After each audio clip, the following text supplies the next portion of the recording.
Bolalarni sog'lom ovqatlantirishga odatlantirish uchun qanday tavsiyalar bergan bo'lardingiz? Ya'ni nimaga urg'u berish kerak? Mana bizni eshitayotgan ota-onalar. Bolasini noto'g'ri ovqatlanishi yoki to'g'ri ovqatlanishini farqi nimada? Qachon shirinlik mumkin, qachon mumkin emas. Nima shirinlik mumkin?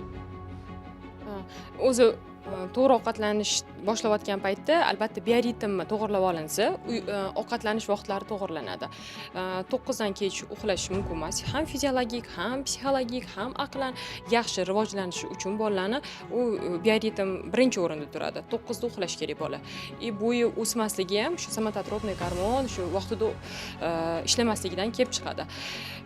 Uyquni to'g'irlab olgandan keyin ertalab-oqli uyg'onadi. Demak, hech qachon onalar bo'ladi-ku, voy bugun oddiy uxlab olsin degan eng yomon narsa.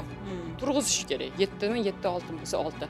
Va o'sha 7 da ovqatlanish orasini ochib, 3 mahal ovqatlanarsan. Va har doim odatlar shakllantirish kerakki, o'sha salatlar, kletchatkalar, обязательно uglevodlarni kamaytirish va u bizning yoshligimizda hamma narsamizni o'sha shirinliklar, oyimizning qilib bergan bulochkalari, blinchiklari bilan bog'liq-ku va shu ishlatadigan mahsulotlarimizni, misol uchun shakar, unlarni foydalisiga almashtirishga o'tkazishimiz kerak.